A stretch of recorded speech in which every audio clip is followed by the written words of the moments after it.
toutes et à tous, bonjour, bienvenue dans ce nouveau numéro du décryptage sur Prime News Télévision. Nous allons aborder quelques sujets avec notre invité en plateau. Il s'agit d'un acteur qui écumera avec nous ces différents sujets, Monsieur Anissé Atinsoussi. Bonjour à vous. Oui, bonjour, monsieur le journaliste. Comment allez-vous? Ça va très bien.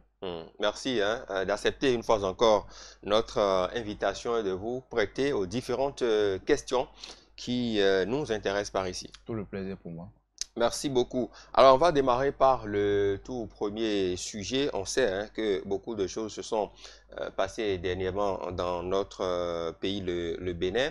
Il y a qu'au niveau de la justice, on a suivi un peu, selon nos informations, que la criette a jugé un jeune homme qui dépouille et endette les propriétaires de machines de la loterie nationale du Bénin. Comment comprenez-vous, comment analysez-vous une telle situation? Bon, d'abord, je salue tous vos téléspectateurs. Ouais, vous Et répondre.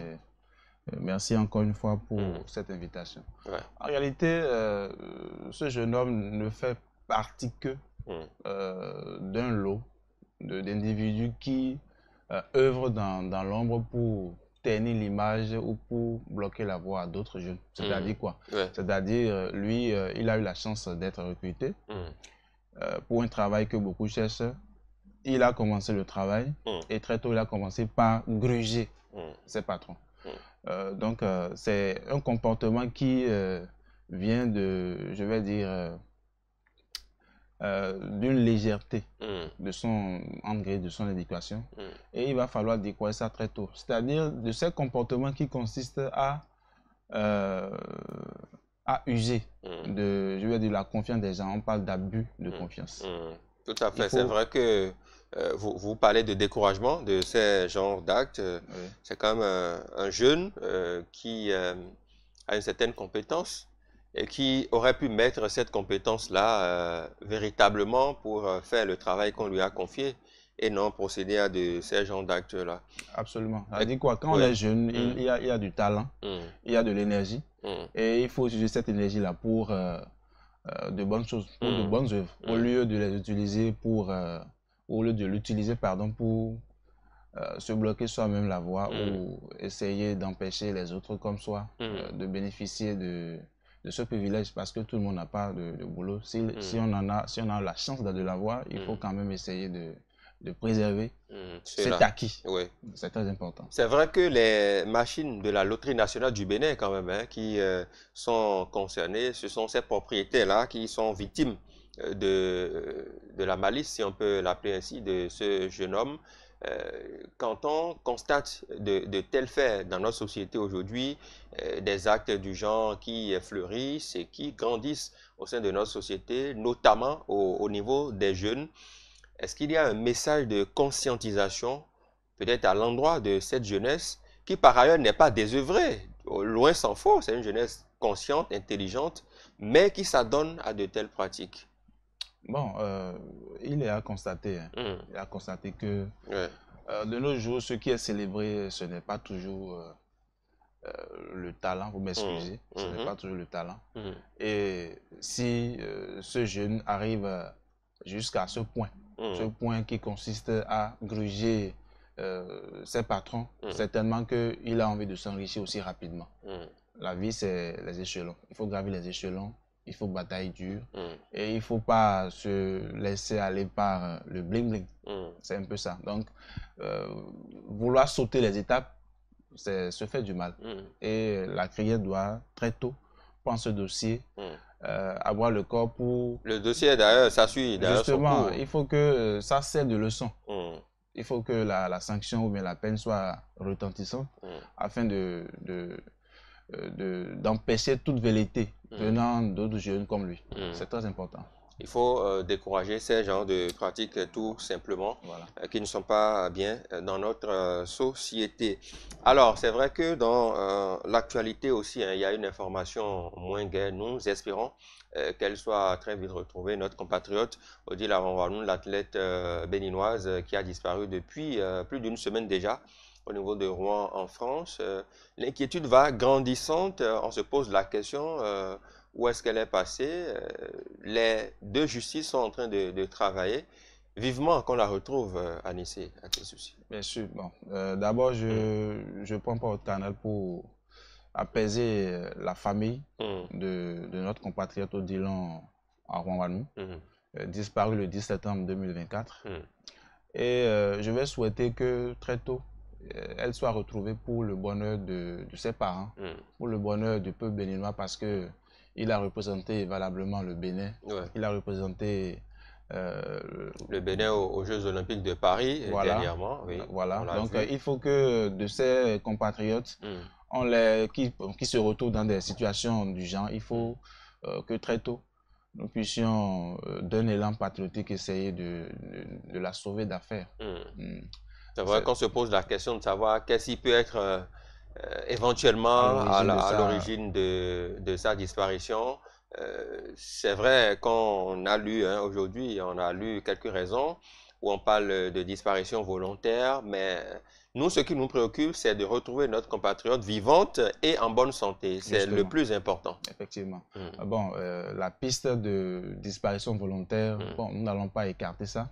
On va laisser le soin à la justice ou bien à la police française de continuer les enquêtes, quitte à ce que, comme vous venez de le dire, la compatriote soit retrouvée saine et sauve pour le bonheur de sa famille, de son enfant, puisque, entre autres informations, a-t-on lu, c'est elle-même qui est allée déposer sa fille à l'école, et c'est par la suite, en fin de journée, qu'elle a été déclarée disparue. Donc, pour le bonheur de tout un peuple, le peuple béninois, nous souhaitons que la police française la retrouve en une parfaite santé. Voilà. Vivement que notre compatriote Odile Arwanwanou soit très vite retrouvé en vie et en bonne santé. Nous l'espérons et nous l'appelons de tous nos voeux. C'est important pour nous. Voilà, on va aborder maintenant le dernier sujet. Il y a un syndicat des prostituées au Bénin. Ça, vous le saviez déjà? Bon, je l'ai appris aussi, hein, si je ne savais pas qu'il y avait un syndicat Oui, un syndicat des prostituées au Bénin, justement, lequel syndicat a réagi suite à l'incarcération de leurs collègues. On sait qu'il y a eu une dizaine de prostituées qui ont été interpellées à Parakou, déposées en prison par la suite. Et le syndicat a réagi par la voix, justement, de leur vice-présidente, qui ne s'est pas cachée d'ailleurs au micro de BIP Radio. Elle a dit qu'elle n'entend pas se laisser faire depuis la situation et tout ce qui s'est passé. Voilà, elle a dit qu'elles vont marcher parce que, je la cite, nous sommes des mères de famille et la rentrée scolaire vient de commencer. Voilà, fin de citation. Donc, elle revendique quelque chose et elles veulent aller jusqu'au bout. Est-ce qu'on comprend déjà le fait pour elles d'avoir un syndicat et de vouloir défendre leurs collègues dans une telle situation? Bon, c'est tout à fait normal de se constituer en syndicat. Mais l'autre chose aussi, c'est que lorsque nous nous retrouvons dans un pays de droit, il faut faire les choses dans les règles de l'art. Il faut noter que déjà, la prostitution n'est pas un métier en griffe noble. En tout cas, quand on se fie ou quand on se réfère, pardon, comment appelle-t-on, à la, comment je vais appeler? Au test? Bon, pas forcément au test, quand on se réfère à la moralité, quand on se réfère à notre culture, la prostitution, c'est quelque chose à bannir. Toutefois, ces mots ont la peau dure. C'est-à-dire que s'il y a prostitution, forcément, il y a eu une sorte de facilité, c'est-à-dire les gens voudraient avoir de facilité à gagner leur vie. Voilà. Quand c'est le cas, il faut quand même le faire dans les règles de l'art.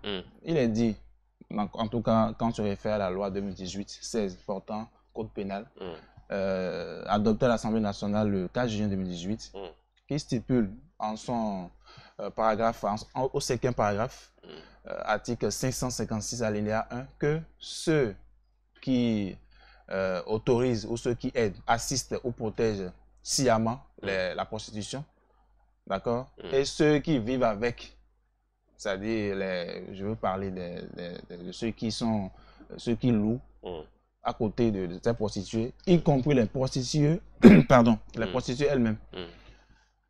C'est des activités qui sont répréhensibles, c'est des activités qui relèvent qui doivent être bannis et qui sont proscrits, je veux dire, par la loi.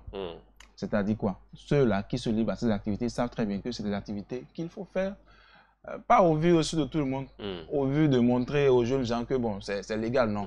Parce que il est dit dans ces mêmes articles que toute personne qui se retrouve en position de proxénète, c'est-à-dire qui facilite, je vais dire, cette activité ou la prostituée elle-même qui se met au bord de la voie, c'est des gens qui se livrent à ce qu'on appelle le racolage. Racolage, il y a sa façon muette qui consiste à ne pas forcément parler, le fait de porter des habits pratiquement dénudés, ou le fait d'être dénudé, c'est déjà une sorte de racolage. Il est interdit le racolage et c'est puni par la loi.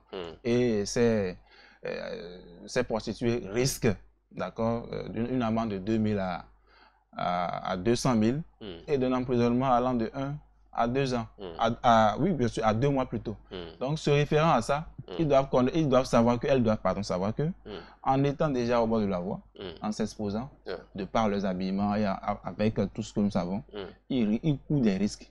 Elles doivent le savoir. Donc, en tant que syndicat, leur rôle, ce n'est pas d'attendre que le malheur arrive à leur syndiquer avant de commencer par porter entorse à la justice. C'est vrai que, oui, c'est vrai qu'elle a affirmé quelque chose. Hein. Elle dit que, certes, notre activité, je la cite, notre activité n'est pas encore reconnue par la loi, mais elle n'est pas non plus interdite. Donc, et elle dit, c'est ce qui nous permet de subvenir à nos besoins quotidiens. Nous sommes des mères de famille et la rentrée vient de commencer. Justement, ça leur permet de vivre pour le moment. C'est ce qu'elle a dit, mais il y a des compatriotes qui ont les mêmes problèmes que celles-là qui pratiquent l'activité, mais qui n'ont pas pris ce chemin. Donc, si elles ont choisi ce chemin, il faut que ça se fasse dans les règles de l'art. Je viens de le dire. Le fait de se disposer, d'accord, à des heures tardives au bord des voies, c'est interdit. Le fait même de rester avec des accoutrements qui sapent la moralité de notre société, c'est ce qu'on appelle le racolage et c'est interdit. Donc, partant de là, il doit savoir que si quelqu'un, fût-il ou prostitué ou pas, se voit en porte-à-faux avec les lois de la République, il faut que elle se laisse juger par les autorités compétentes, simplement. Donc, c'est trop facile de venir en syndicat pour vouloir défendre ces syndiqués, mais il serait plus judiciable de commencer déjà par informer, de commencer déjà par sensibiliser les leurs afin que de ces événements ne se produisent plus. Il y a justement que dans ce courant de révolte, je ne sais pas si on peut l'appeler comme ça, ou de suscitation, elles ont prévu des actions fortes. Elle dit, nous allons nous rendre à la brigade des mœurs pour clarifier les choses. Puis nous irons voilà, à Plan International Bénin pour discuter de cette affaire et obtenir leur soutien. Bon, j'espère qu'ils vont s'arrêter juste à la phase orale. C'est-à-dire, j'espère qu'ils vont s'arrêter juste à des déclarations et qu'ils ne vont pas porter à exécution ce que je viens d'entendre. Parce que déjà que leurs syndiqués se trouvent devant des juridictions, il faut qu'elles puissent laisser passer, elles puissent laisser la justice faire son travail. Sinon, on va les considérer comme des gens qui mettent du sable dans la machine de la justice. Vous pensez qu'elles n'ont pas le droit de vouloir défendre leurs collègues? On a le droit, mais toute activité qui porte entorse à l'exécution ou bien à la mise en œuvre d'une décision de justice est proscrite par la loi. Donc, il faut que ces prostituées se ravisent et commencent désormais par sensibiliser leur base, sensibiliser leurs syndiqués. C'est de ça qu'il est question. Il est question. D'accord. Donc voilà. Merci beaucoup à vous, Anissé Atinsoussi, acteur, hein, analyste de l'actualité, acteur de la société civile. Vous êtes passé échanger avec nous sur ces différents sujets qui occupent l'actualité. À toutes et à tous, merci de nous avoir suivis. Ce fut un plaisir. À bientôt.